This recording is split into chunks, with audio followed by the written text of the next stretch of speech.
திருச்சிற்றம்பலம். இன்றைய திருவெம்பாவை சிந்தனையில் ஈடுபடுவோம். இன்று மார்கழி மாதம் 16ஆம் நாள். திருவெம்பாவையில் இன்று 16வது பாடலை நாம் சிந்திப்போம்.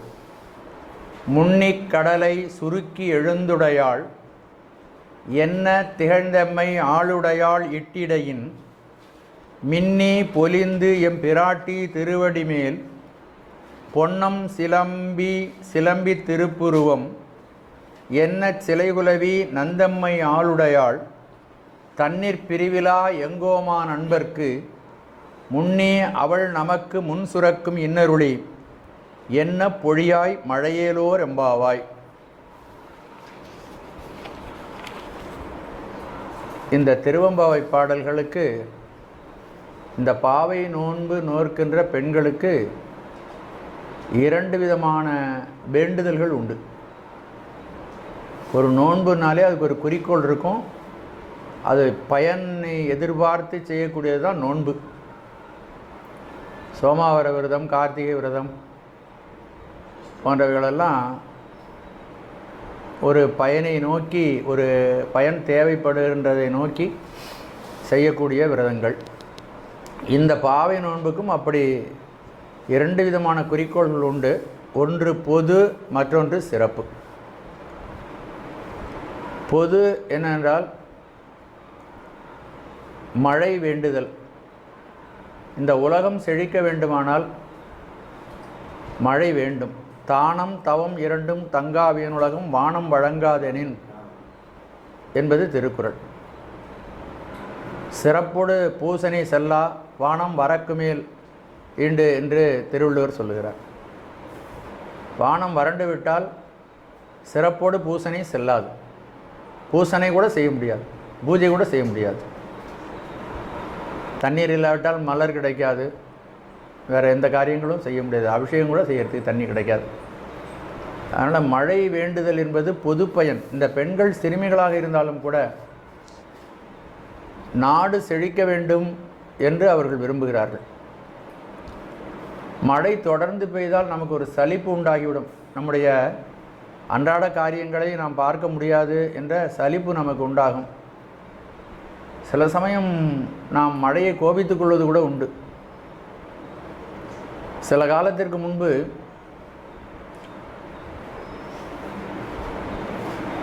மழை பெய்யாமல், அது உங்களுக்கு தெரியுமான்னு தெரியல, என்னுடைய வயதில் அது மாதிரி நடந்தது. ஒரு சீசன், ஒரு மழைக்காலங்களில் மழை பெய்யாமலே போய்விட்டது.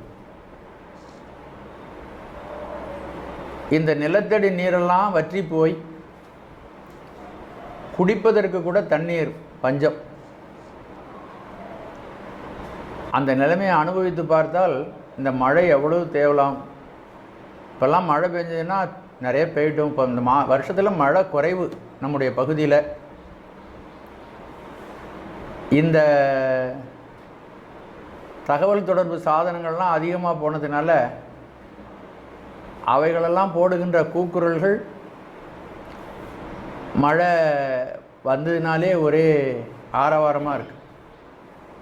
அதிகமாக பெஞ்சிருதா நம்ம நினைக்கிறோம்.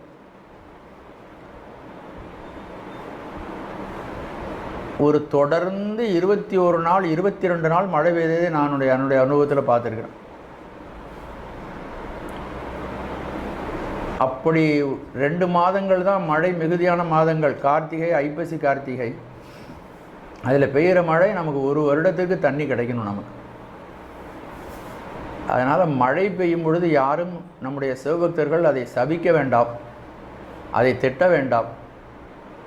நமக்கு எவ்வளவு இடர்பாடுகள் இருந்தாலும் அதை பொறுத்து கொண்டு, அது இறைவனுடைய திருவருள் மழையாக பெய்கிறது என்று நாம் அதை பொறுத்து கொள்ளுதல் என்பது கஷ்டப்பட்டுக்கிட்டு பொறுக்கிறது கிடையாது. அதை மனமாற நாம் அங்கீகரிக்க வேண்டும், வாழ்த்த வேண்டும். மழையை வாழ்த்தி நம்முடைய தமிழ் புலவர்கள் நிறைய பாடியிருக்கிறாங்க. வெம்பாதக வியினில வரைப்பென அப்படின்னு நம்முடைய சங்க நூல் பரிபாடல் சொல்லுகிறது. அதனுடைய கருத்து என்னன்னா, இந்த பெருநிலம் மழையால் வெம்மை நீங்க பெற்று, இந்த பெருநிலம் மழையால் வெம்மை நீங்க பெற்று குளிர்வதாக அப்படின்னு பரிபாடல் தோன்றி 2000 ஆண்டுகள் சங்க காலத்திலேயே மழையை நம்முடைய தமிழ் சமூகம் வரவேற்றிருக்கிறது. மழையை பெரியவர்களெல்லாம் மிகச் சிறப்பாக கொண்டாடுகிறார்கள். அதனால தான் வள்ளுவ பெருமான் கடவுள் வாழ்த்துங்கிற பகுதிக்கு அடுத்தது வான் சிறப்பு. இறைவனுடைய அருளாட்சி வான்மழையாக நமக்கு வருகிறது. ஒரு சின்ன புல்லு கூட துளிர்க்காது மழை இல்லாவிட்டால். அதனால தான் இறைவனுக்கு அடுத்தபடியாக மழை திருவள்ளுவர் வைத்திருக்கிறார். அது எல்லா நலன்களையும் நமக்கு விளைவிக்கக்கூடியது. அந்த மழை தேவைக்கு அதிகமாகவும் பெய்தால் நமக்கு சிரமம் உண்டாகும், தேவைக்கு குறைவாக பெய்தாலும் சிரமம் உண்டாகும். அதனால தான் திருப்பாவையில் ஆண்டாள் சொல்லுகிறாள், வாழ உலகினில் பெய்திடாய், வாழ உலகினில் பெய்திடாய் நாங்களுங்கிற ஒரு வரி வரும். அதில் நாங்கள் வாழும்படியாக மழை பெய்ய வேண்டும் அப்படின்னு மழைப்பாடல் பாவை பாடல்களில் உண்டு. சிறப்பாக திருவெம்பாவையில் இந்த பாடல் மழை வேண்டல் பாடல். மழையை பார்த்து விழித்து தான் இந்த பாடல் சொல்லப்படுகிறது. நீராடச் செல்கின்ற பெண்களில் ஒருத்தி இந்த பொது வேண்டல் மழை வேண்டலுக்காக இந்த பாடலை பாடுகிறாள். இன்னொன்று, கணவர் நல்ல கணவர் ஒழுக்கமுள்ள கணவர் சீரடியார் தாழ்பணிவோம் ஆங்கவர்க்கே பாங்காவோம் அன்னவரே என் கணவர் ஆவார் அவர் உகந்து சொன்ன பரிசே தொடும்பாய் பணி செய்வோம் இன்ன வகையே எமக்கெங்கோ நல்குதியேல் என்ன குறையுமிலோ மேலோர் எம்பாவாய் அப்படின்னு பார்த்தோம். இப்போ தான் பார்த்தோம். அது சிறப்பு பயன். இப்பொழுது பொதுப்பயன், அதை வேண்டி பாடக்கூடிய பாடல். இந்த பாடலுடைய சிறப்பு என்னன்னா, அம்பிகை இந்த மண்ணுயிரிலே இருக்கக்கூடிய உயிர்களெல்லாம் தன்னுடைய அளவற்ற கருணையினாலே இவர்களெல்லாம் சிறப்பாக வாழ வேண்டும், இவர்கள் ஆன்ம முன்னேற்றம் அடைய வேண்டும், இவர்களுடைய அறியாமை விலகி துன்பங்களிலிருந்து விலகி இந்த குழந்தைகள் அனைவரும் விரைவிலே பேரானந்த பெருவாழ்வில் திளைக்க வேண்டும் என்று அவள் உள்ளத்திலே சூழ் கொள்கிறாள். ஒரு கர்ப்பம் தரித்த ஒரு பெண் உரிய காலத்தில் பெற்றெடுக்க விழைவாள். இல்லை தாய்க்கு ஆபத்து, குழந்தைக்கு ஆபத்து. தாய்க்கு ஆபத்து என்பதை விட குழந்தைக்கு ஆபத்து, அதை விரும்ப மாட்டாள் தாய். சூழ் கொண்டிருக்கின்ற தாய் எவ்வாறு நடந்து கொள்வாளோ அப்படி அருள் கொண்டிருக்கின்ற அன்னை நம்முடைய குழந்தைகளெல்லாம் அறியாமையிலிருந்து விடுபட்டு ஆனந்த நிலையை அடைய வேண்டும் என்று சூழ் கொண்டிருக்கிறாள். எப்படி ஆகாயத்திலே விண்ணிலே இருக்கக்கூடிய மேகம் அப்படியே மின்னல் மின்னி இடி இடித்து தானுடைய வருவதை அது சூழ் கொண்டு நிற்கிறது. மேகம் எப்பொழுது பெய்வோம் எப்பொழுது பெய்வோம் என்று ஆரவாரித்து வருகிறது. அதுபோல அம்பிகையும் ஆரவாரித்து கொண்டு இந்த எண்ணத்தை தன்னுடைய ஹிருதயத்திலே அவள் சூழ் கொண்டிருக்கிறாள். அவளால் வந்த ஆக்கம் இந்த வாழ்க்கை. அம்பிகையினுடைய திருவருளால் நமக்கு இந்த வாழ்க்கை கிடைத்திருக்கிறது என்பதை நாம் அறிய வேண்டும். அப்படி சூழ்கொண்டு நின்று நம்முடைய குழந்தைகளெல்லாம் மங்களகரமான வாழ்க்கை வாழ வேண்டும் என்று ஓயாது அவள் குமரியிலே தவம் செய்து கொண்டிருக்கிறாள். அன்னை நமக்காக தவம் செய்கிறாள். அவளுக்கு என்ன தவம் வேண்டி கிடக்கு? அவளே தவத்துக்குரிய தியான பொருள். அந்த தியானத்துக்குரிய அந்த பொருள் தவம் செய்கிறதுன்னா அது வேறொன்றும் இல்லை, நம்மை போன்ற மானுடர்கள் துன்பமில்லாமல் நிறைந்த இன்பத்தோடு இடையறா இன்பத்தோடு வாழ வேண்டும் என்பதற்காக. அப்படி அம்பிகையும் மழையையும் இணைத்து பாடக்கூடிய ஒரு அற்புதமான ஒரு பாடல். மழையை பார்த்து முகிலே, மழை முகில், முகில்னா மேகம், முகில் கடலை முன்னி சுருக்கி, முன்னிக் கடலைன்னு வருது, அன்வயப்படுத்தி அதை நம்ம கொண்டு கூட்டு செய்து கடலை முன்னி அப்படின்னு மாற்றிக்கணும். கடலை முன்னி சுருக்கி எழுந்து உடையாள் என்ன திகழ்ந்து. முன்னுதல்னா அடைதல், முன்னின்னா அடைதல். கடலை மேகங்களெல்லாம் கடலுக்கு சென்று கடலிலே இருக்கின்ற தண்ணீரை தான் ஈர்த்து கொண்டு கடலை சுருக்குகிறதாம். முன்னி கடலை சுருக்கி எழுந்து, அப்படி எழுந்து மேகத்தை அப்படி பார்த்தா, அண்ணாந்து பார்த்தா மேகம் கருநீல நிறமாக இருக்கிறது, நீல நிறம்.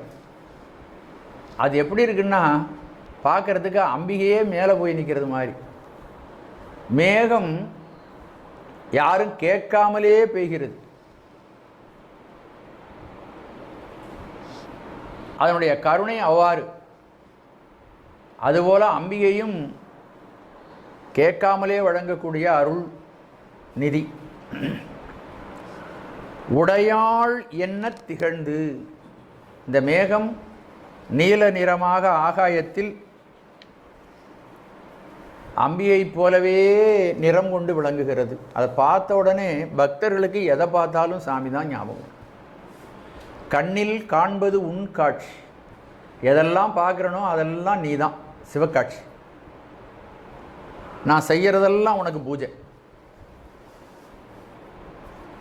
இறைவா, நீ கொடுத்த உடல், இந்த உடலை நான் நல்ல முறையிலே பரிபாலித்து உன்னிடம் தர வேண்டும். கொடுத்த ஒன்றுகிட்டே இந்த குடலை ஒப்படைக்கணும், சீராக வச்சிருக்கணும். இந்த உடலை பட்டினி போடுவதும் தவறு, மிகுந்த உணவை கொடுத்து வளர்ப்பதும் தவறு. ஆகவே இந்த உடலை சீராக பராமரிப்பதற்கு நான் இப்பொழுது சமையல் செய்கிறேன். அந்த எண்ணத்தை மாற்றுங்க. அப்போ கடவுள் உங்களோட இருப்பார். எல்லாத்தையும் அப்படி மாற்றணும். நேரம் இறைவன் கொடுத்திருக்கிறான். நமக்கு கொடுத்த நேரமெல்லாம் சிவபெருமானுடைய நேரம்தான். கால தத்துவமாக இருக்கிறான் அப்படின்னு காலமே உன்னை ஓத நீ காட்டினாய் கழுக்குன்றிலே கால சொரூபன். நம்முடைய உறவினர்களை யார் கொண்டு சேர்த்தா? நீங்களா நினச்சி பாருங்கள். அது தானாக அமையுது. அது அப்போ அது சிவன் கொடுத்தது தானே. நமக்கு தொழில், நம்முடைய வினை காரணமாக நமக்கு ஒரு தொழில் அமைகிறது. அதுதான் நாம் இறைவன் கொடுத்தது. இப்படி எல்லாம் இறைவனுடைய செயல் என்று நாம் ஒவ்வொன்றையும் நம்ம வச்சிட்டோம்னா கடவுளை தனியாக நினைக்க வேண்டியதில்லை.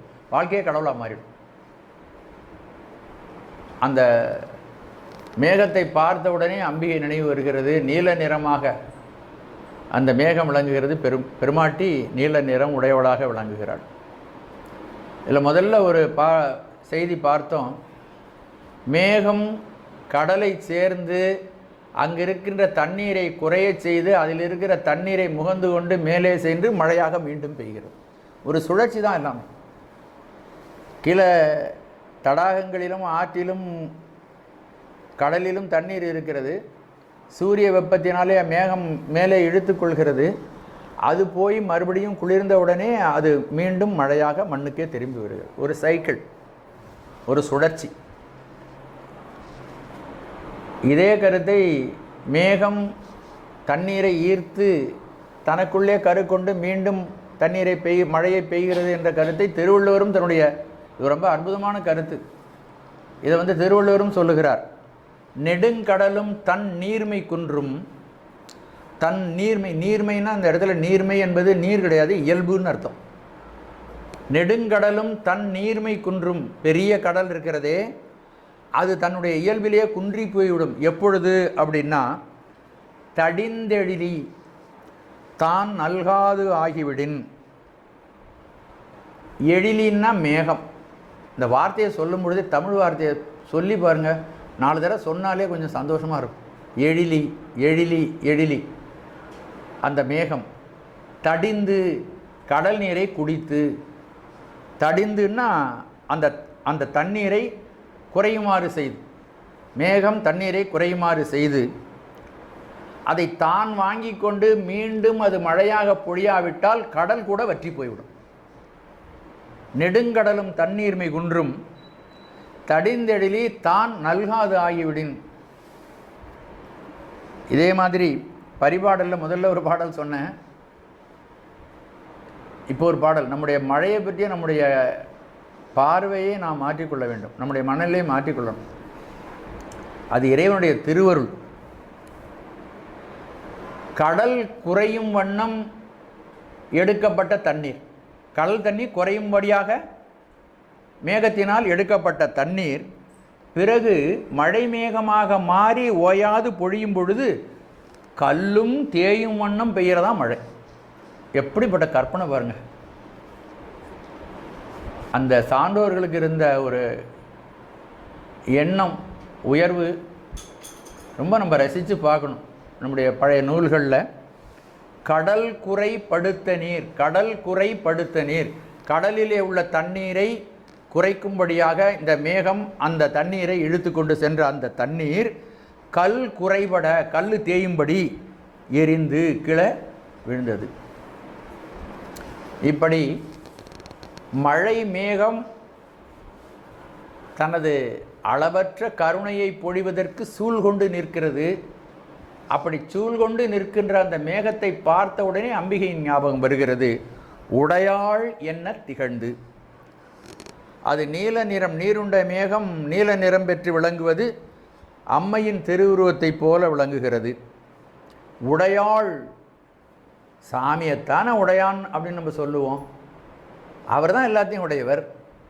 எதெல்லாம் உடையவர்? உலகத்தையும் உயிர்களையும் அவன் உடைமையாகவும் அடிமையாகவும் வைத்திருக்கிறான். அவனை தான் உடையான். உடையான். எங்கள் ஊருக்கும் பக்கத்தில் ஒரு ஊர் இருக்குது. அந்த ஊரில் ஒரு கோயில் இருக்கிறது. அந்த கோயில் இருப்பவர் கலா உடையார். அதனால் அந்த ஊருக்கே உடையார் கோயில், உடையாருடைய கோயில். அவன்தான் உடையவன். அந்த உடையானாக இருக்கின்ற உடையானை விட்டு வேறுபடுத்தி எண்ண முடியாத அம்பிகை உடையாள். அவளை உடையாள்னு சொல்லலாம். ஏன்னா சிவனும் அம்பிகையும் வேறு வேறு அல்ல. சூரியனும் அதனுடைய கிரணங்களும் அதனுடைய கதிர்களும் வேறு வேறு அல்ல. ஒன்றை விட்டு ஒன்று பிரிக்கவே முடியாது. அதுபோல சிவனையும் அம்பிகையும் பிரிக்க முடியாது. அருளது சக்தியாகும் அரண்தனக்கு, அருளது சக்தியாகும் அரண்தனக்கு. இந்த உடையாள் என்ற பதத்தை நம்முடைய மாணிக்கவாசக சாமிகளும் பயன்படுத்துகிறார்கள். உடையாள் உந்தன் நடுயிருக்கும் உடையாள் நடுவுள் நீ இருத்தி என்று அதை பயன்படுத்துகிறார்கள். முன்னிக் கடலை சுருக்கி எழுந்துடையாள், எம்மை ஆளுடையாள். இந்த உயிர் வர்க்கங்களையும் இந்த உலகங்களையும் அண்டபகிரண்டங்களையும் ஆளக்கூடியவள் அம்பிகை. இவ்வளதையும் அவதான் பெற்றெடுத்தாள். ஜனனி, ஜெகத் ஜனனி என்று சொல்வார்.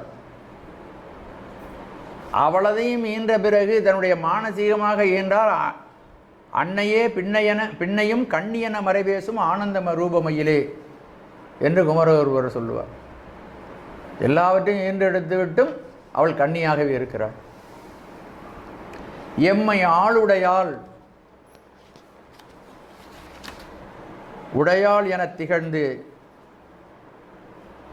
இட்டு இடையின் மின்னி பொலிந்து. மழை எவ்வாறு பெய்கிறது என்பதை அந்த இயற்கையினுடைய அந்த அழகை சுவாமிகள் இந்த பாடலில் சொல்லுகிறார்கள். இட்டு அப்படின்னா சின்னது. இட்டு இடையின், அம்பிகையினுடைய இடை அவ்வளவு மெல்லிதாக இருக்கிறது. அந்த இடை இருக்கிறதா இல்லையான்னு தெரியல, அது மின்னல் போல இருக்கிறதாம். மின்னி பொலிந்து எம் பிராட்டி திருவடி மேல் பொன்னம் சிலம்பி. அந்த இடை மின்னுகிறது. ஆகாயத்தில் மேகம், மழை வரப்போகிறது. மழை மேகம் மின்னுகிறது.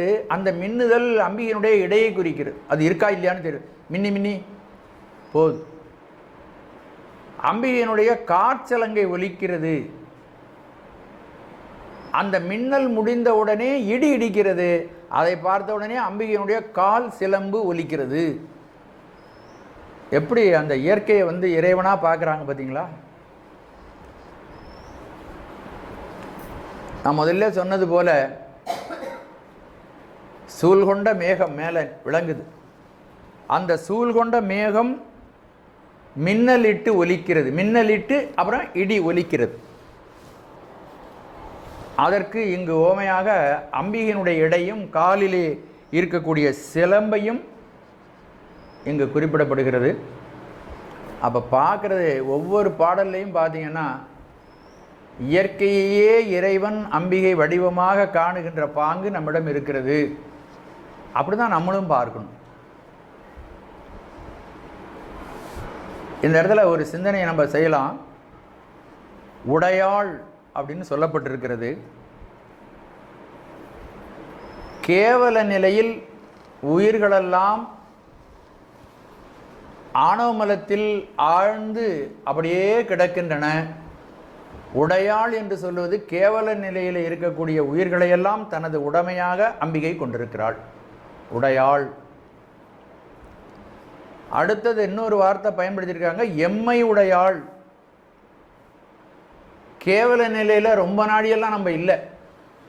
எப்பொழுது ஆணவமலம் நம்மோடு இருந்ததோ அப்பொழுதே இறைவன் தன்னுடைய படைப்பு தொழில் தொடங்கிவிட்டான். இந்த சைமல்டேனியஸ்ன்னு ஆங்கிலத்தில் சொல்லுவாங்க பார்த்தீங்களா, உடன் நிகழ்வு. உடனே தன்னுடைய, அதாவது இந்த உயிர்களெல்லாம் ஆணவமலத்தில் ஆழ்ந்திருக்கு, இந்த உயிர்களுக்கு நம்ம ஏதாவது செய்யணும் அப்படின்னு சிந்தனை பண்ணி ஒரு 10 நாள் கழிச்செல்லாம் கிடையாது. எப்பொழுது உயிர்கள் இருக்கின்றனவோ அப்பொழுது ஆணவமலம் இருந்தது. ஆணவமலம் இருந்த அப்பொழுதே இறைவன் தன்னுடைய படைப்பு தொழில் தொடங்கிவிட்டான். அப்போ ஆணவமலத்தில் இருந்து உயிர்களை நீக்குவதற்காக அவன் எம்மை உடையவளாக இருக்கிறாள். சகல நிலைக்கு அவள்தான் செலுத்துகிறாள். இந்த அறியாமையில் உடலக்கூடிய நமக்கு தன்னு கரண புவன போகங்களை நமக்கு தந்தாள். சிறிது அறிவிளக்கம் செய்து தனது மறைப்பாற்றலை செலுத்தி அதன் மூலமாக மலவரிவாகம், சத்தினிபாதம் முதலியவர்களை முதிரச் செய்து இதுவரையில் உள்ளிருந்து உணர்த்தி வந்த சிவபெருமான் தானே குருநாதனாக எழுந்தருளி வந்து ஐம்புல வேடரின் அயர்ந்தனை வளர்ந்தனை தம்முதல் குருவுமாய் தவத்தினில் உணர்த்த விட்டு அந்நியமின்மையின் அரண்கள் செலுமே என்று தன்னுடைய திருவடியிலே அவன் சேர்த்துக் கொள்கிறான் குருநாதனாக வந்து. அந்த நிலையில் அம்பிகை எம்மை உடையாள். அதுக்கு அடுத்த நிலை எம்பிராட்டி திருவடி மேல் பொன்னம் சிலம்பி அப்படின்னு பார்த்தோம். எம்பிராட்டி அவளுடைய திருவடி இந்த சகல நிலையில் செலுத்தி நம்மை பக்குவப்படுத்தி தன்னுடைய திருவருளுக்கு ஆட்படுத்தி தம்முடைய திருவடியிலே பஞ்ச மரங்களும் நீங்கி உயிரானது சிவபெரும்பொருளை சாருமாறு அவளே ஆயத்தப்படுத்தி கொண்டு போய் தகப்பனிடம் விடுகிறாள். அப்பொழுது நாம் இறையருளை பெற்று முக்தி பேர் அடைகிறோம். அந்த இடத்துல அவளுக்கு எம்பிராட்டி அப்படின்னு பேர். இந்த ஒவ்வொரு நாமமும் நாம் சிந்தித்து பார்த்தால் அவை நம்மை பரிபாலிக்கின்ற அந்த தன்மை தெரியும். கேவலம், சகலம், சுத்தம் என்று 3 அவத்தை ஆன்மா.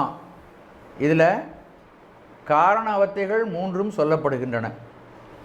காரண அவத்தைகள் 3: கேவலம், சகலம், சுத்தம். கேவலம், சகலம், சுத்தம் என்று 3 அவத்தை ஆன்மா மேவுவன் கேவலம் தன்னுண்மை. கேவலம்ங்கிறது சுருக்கமாக சொல்கிறார் நம்முடைய அருணந்தி சிவம். நாம் ஆணவமலத்தோடு மட்டும் இருப்பது, வேறு மலங்கள் அப்போ கிடையாது. ஆணவமலம் மட்டும். ஆன்மா ஆணவமலம், சாமி எங்கே இருக்காருன்னே மறைஞ்சு கிடக்கிறார். அது தன்னுண்மை. மெய்ப்பொறிகளெல்லாம் காவலன் கொடுத்த பொழுது, மெய்ப்பொறிகளெல்லாம் இந்த உடம்பு இதில் இருக்கக்கூடிய கருவிகள் எல்லாம் சாமி கொடுத்த பொழுது சகலனாம். மலங்களெல்லாம் ஓவின போது, ஓவினன்னு நம்மை விட்டு நீங்கிய போது, ஓவிதல் நீங்குதல்.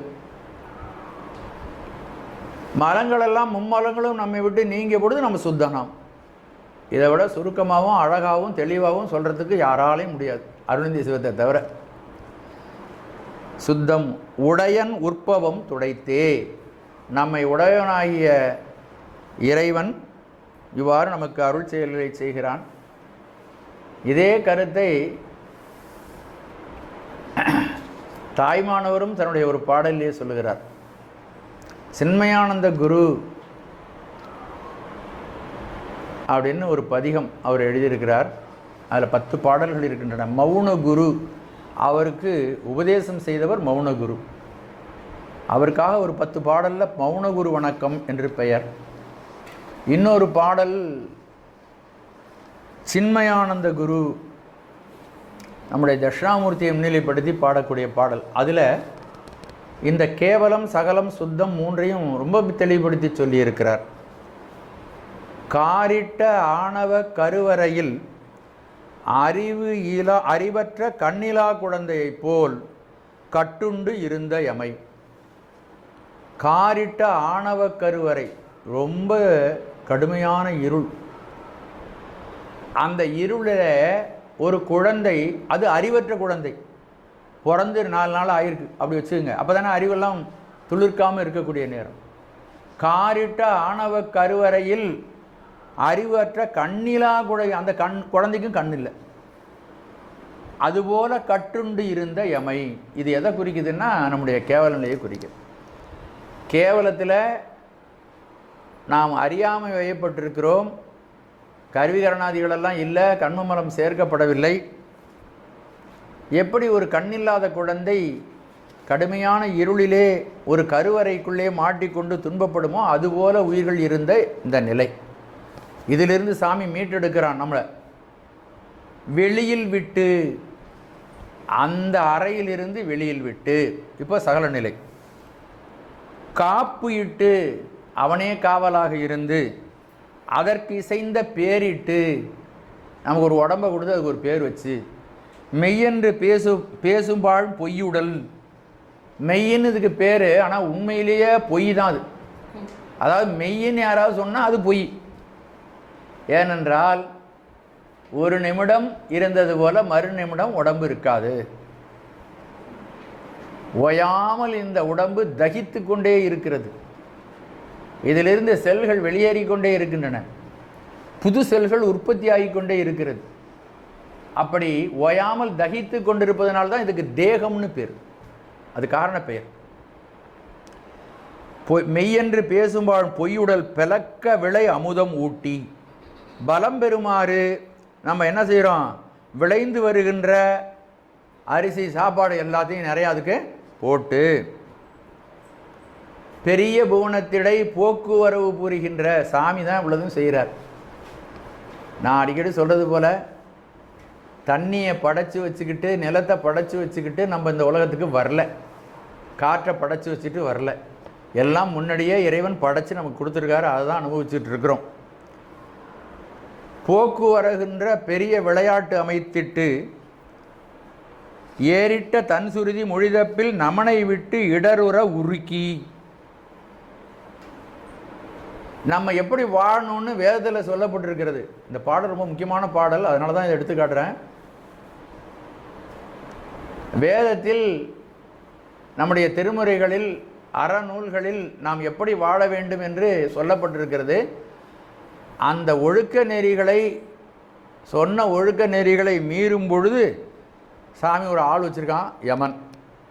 அவனை விட்டு நமக்கு துன்பப்பட வச்சு நம்மளை அதட்டி நல்ல நெறியில் கொண்டு வந்து மறுபடியும் நிறுத்துகிறான். அதன் பிறகு இப்படி பக்குவப்பட்ட பிறகு இடர் தீர்த்து, இரவுகள் இல்லாத பேரின்ப வீட்டினில் இசைந்து துயில் கொள்மின் என்று சீரிட்ட உலகன்னை வடிவான எந்தையே. ஆக இந்த உலகம் முழுதுக்கும் தந்தையாகவும் அவன் இருக்கிறான், தாயாகவும் அவன் இருக்கிறான். அன்னை வடிவமாக இருக்கின்ற சிவபெருமானே, என்னுடைய துன்பங்களையெல்லாம் நீக்கி இரவுகள் இல்லாத பேரின்ப வீட்டில் என்னை கொண்டு போய் நீ வைத்தாய். இரவுகள் இல்லாத பேரின்ப வீட்டினில் இசைந்து துயில் கொள்மின். அங்கே துயில் கொள்ளுதுன்னா இந்த உலகத்தை பற்றி சிந்தனை செய்யாமல் இறைவனுடைய சுகானந்த அனுபவத்தில் திளைத்திருத்தல். அப்படி செய்யக்கூடிய சித்தாந்த முத்தி முதலே சிறகரி விளங்கவர் தட்சிணாமூர்த்தியே, சின்மயானந்த குருவே என்று நம்முடைய கேவலம் சகலம் சுத்தம் இவற்றை சொல்லுகிறார்கள். திருப்புருவம் என்ன சிலை குலவி. மழை என்ன செய்கிறது? மின்னி பொலிந்தியம் பிராட்டல் பொன்னம் சிலம்பி சிலம்பி திருப்புருவம் என்ன சிலைகுளவி நந்தம்மையாருடையாள். அந்த அம்மையினுடைய அழகிய புருவம் போல இந்த மேகமானது வளைந்து வில்லாக சூழ்ந்து இந்த உலகத்தை சூழ்ந்து கொண்டு மழை பெய்கிறது. கருக்கொண்ட மேகம் மேல் எழுந்து மின்னி குமுறி அப்படியே வில் இயல்பை அடைகிறது. இங்கே திருப்புருவம் என்ன அம்பிகைக்கு சொல்லப்பட்டிருக்கிறது. ஏன்னா அம்பிகை திருவாகிய செல்லத்தை உடையவள், அதனால் திரு என்ற சிறப்பு சொல்லப்படுகிறது.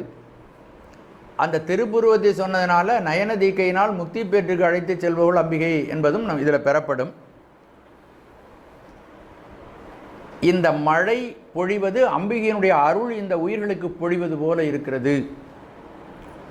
நம் தெம்மை யாருடையால் தன்னில் பிரிவிலா எங்கோமான். இந்த பெருமாட்டி இருக்கிறாளே, நம்மையெல்லாம் இவள் ஆளக்கூடியவள், அவளுடைய கட்டுப்பாட்டுக்குள்ள தான் நம்மளை வச்சிருக்கிறாள். நாம் பெற்றிருக்கின்ற வாழ்வு அனைத்தும் இறைவனுடைய கருணை, அம்பிகையினுடையது. எம் கோமான் அன்பர்க்கும், நம்மை அடியமையாக உடையவளாகிய பெருமாட்டின் என்றும் பிரிதல் இல்லாத எம்பெருமானுடைய அன்பர்க்கும், இறைவனுடைய செயல்களெல்லாம் சக்தியினுடைய செயல்கள். முதல்ல நம்ம இதை பற்றி விரிவாக நம்ம சொல்லியிருக்கிறோம். சிவபெருமான் தன்னுடைய சுரூப நிலையில் தன்னில் தானாக இருக்கும் பொழுது அம்பிகை அவனுக்குள் ஒடுங்கி இருக்கிறாள். அவளுக்கு பராசக்தி என்று பெயர். சிவபெருமான் தனக்குள்ளே சங்கல்பம் செய்கிறான், இந்த உயிர்களுக்கு நாம் கருணை செய்ய வேண்டும் என்று. அப்படி கருணை செய்ய வேண்டும் என்று அப்படி அவன் சங்கல்பித்தவுடனே பராசக்தியினுடைய 1000ல் ஒரு கூறு ஆதிசக்தியாக வெளியிலே வருகிறாள். அந்த ஆதிசக்தி 3ஆக பெறுகிறாள். இச்சாசக்தி, ஞானசக்தி, கிரியாசக்தியாக. பராசக்தி, ஆதிசக்தி, இச்சாசக்தி, ஞானசக்தி, கிரியாசக்தி ஆகிய பஞ்ச சக்திகளாக வெளியே வந்து இந்த பிரபஞ்சத்தை தோற்றுவித்து காப்பாற்றி அழித்து மறைத்து அருள் புரிகிறார். இதெல்லாம் அம்பிகையினுடைய செயல்கள். சக்தியும் சிவமுமாய தன்மை என்று திருஞான சம்பந்தர் இதை வருணிக்கிறார். அவளால் வந்த ஆக்கம் இந்த வாழ்க்கையெல்லாம் என்று நம்முடைய அருணந்தி சிவம் சொல்லுகிறார். எம் கோமான் அன்பர், இறையருளுக்கு ஆளானவர்கள் எம் கோமான் அன்பர். எம் கோமான் என்பது சிவபெருமான். அவனுக்கு அன்பர்கள் யாருன்னா ஜீவன்முக்தர்கள். அவர்கள் இறையருக்கு ஆளாகி இருக்கிறார்கள். மெல்ல மெல்ல சாதனங்களிலே அவர்கள் சரியாதி தவங்களை எல்லாம் செய்திருக்கிறார்கள். அதனால் மலபரிவாகம் வாய்க்கப் பெற்று அவர்கள் சீவன் முக்தராய் திகழும் பேரன்பர்கள். எம் கோமான் அன்பர். அது மட்டும் இல்லாமல் நமக்கும் சிவபெருமான் என்ன பண்ணுறான், எல்லாருக்கும் அருள் புரிகிறான். அவன் ஜீவன் முக்தர்களுக்கு மட்டும் அருள் புரிபவன் அல்ல. அப்போ ஜீவன் முக்தர்களுக்கு மட்டும் அருள் புரிவான் என்றால் இந்த உலகத்தில் எத்தனை ஜீவன் முக்தர்கள் இருக்க போகிறாங்க? அவன் நமக்கும் அருளை புரியக்கூடியவன். அந்த சிவன் முக்தர்களாக மாற்ற வல்ல வல்லமை அவனிடம் உண்டு. அந்த அருளை உடையவன். நமக்கும் என்று இந்த ஒரு வார்த்தையை போடுகிறார். சிறியோமாகிய நமக்கும். சிறியோம்னா அந்த ஜீவன் முக்தர்களைப் போல அன்பு இல்லாத எளியவர்களாகிய எமக்கும். அவள் முன்னிய அவள் நமக்கு முன் சுரக்கும் இன்னருளே. இதை எப்படி அமைத்து கொள்ள வேண்டும்னா, அவள் முன்முன்னின்னா 2 தரத்தார்கள். இப்போ இங்கே 2 பக்தர்கள் சொல்லப்பட்டிருக்கு. ஒன்று ஜீவன் முக்தர்கள், ஒன்று நம்மை போன்ற சாதாரண அன்பிலே குறைந்த அடியார்கள். இந்த முன்முன்னி என்பது இருவருக்கும் அவன் அருள் தருகிறான் என்ற கருத்தை சொல்லுகிறது. அவள் முன்முன்னி சுரக்கும். சுரத்தல் என்றால், நீங்கள் சுரத்தல்ங்கிற வார்த்தையை கவனிச்சிங்கன்னா, சுரத்தல் என்பது மேன்மேலும் பெருகி வருவதை காணும். அப்படி அம்பிகையினுடைய திருவருள் மேல் மேலும் பெருகி நமக்கு வருகிறது. அம்பிகை நமக்கு அருள் புரிந்து மறுபடியும் நிறுத்திடா அப்படின்னு ஒன்று கிடையாது. அதனால தான் சுரக்கும் அவள் முன்முன்னே சுரக்கும் இன் அருளே, இனிமையான அருள். அவளுடைய அருள் இன்மையான அருள். ஏன் என்றால் நாம் இப்பொழுது பாசக்கடலுக்குள்ளே வீழ்ந்திருக்கிறோம்.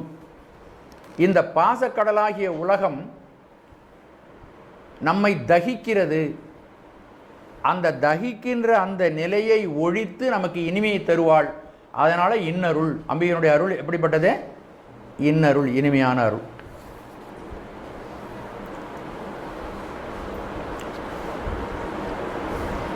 அப்படிப்பட்ட இன்னருளை எப்படி அம்பிகையினுடைய இன்னருள் நமக்கு பொழிகிறதோ அதுபோல மழையும் இந்த உலகத்தில் பொழிந்து நம்மை வாழ வைக்கிறது. உலக நலன் குறித்து மழை பொழிகிறது. உலக நலனுக்காக தான் இறைவனுடைய அருளால் மழை பொழிகிறது. அதே போல உயிர்களுடைய நலம் குறித்து உயிர்களுடைய நலம் ஆகணும் அப்படிங்கிறதுக்காக அம்பிகையினுடைய அருள் சுரக்கிறது. அந்த திருவருள் அதற்கு மழைக்கு சமானமாக இந்த பாடலிலே சொல்லப்படுகிறது. பாவை நோன்பில் பொதுவும், முதல்ல நான் சொன்னது போல பொதுவும் சிறப்புமாகிய 2 பயன்கள். அதிலே பொது பயனாக மழை வேண்டி பிரார்த்திப்பதை இந்த பாடல் சிறப்பாக சொல்லுகிறது. நீரின்றி அமையாது உலகு என்பது வள்ளுவருடைய வாக்கு. மழையின்றி மாநிலத்தார்க்கு இல்லை என்பது நான்மணிக்கடிகை வாசகம். எல்லாம் மழை என்பது அவ்வளவு சிறப்பானது. அப்படிப்பட்ட மழை அம்பிகையினுடைய அருளுக்கு அருளை போல விளங்குகிறது என்று இந்த பாடலிலே மாணிக்கவாசக பெருமான் நமக்கு அம்பிகையினுடைய அருளை முழுமையாக நமக்கு சொல்லி அருள்கிறார்கள். இந்த பாடலிலே இந்த உலகிற்கு இன்றியமையாது வேண்டப்படுகின்ற மழைக்கு ஓமையாக சிவசக்தியினுடைய அருட்பெருக்கை கூறியிருக்கிறார். அதனால் சக்தியை வியந்தது என்ற இந்த பதிகத்தினுடைய கருத்து இதில் சிறப்பாக விளங்குவதை நாம் தெளிவாக உணர்ந்து கொள்ள முடிகிறது. முன்னிக் கடலை சுருக்கி எழுந்துடையாள் என்ன திகழ்ந்தம்மை ஆளுடையாள் இட்டிடையின் மின்னி பொலிந்து எம் பிராட்டி திருவடிமேல் பொன்னம் சிலம்பி திருப்புருவம் என்ன சிலைகுலவி நந்தம்மை ஆளுடையாள் தண்ணீர் பிரிவிலா எங்கோமான் அன்பர்க்கு முன்னே அவள் நமக்கு முன் சுரக்கும் இன்னருளே என்ன பொழியாய் மழையேலோர் எம்பாவாய். திருச்சிற்றம்பலம்.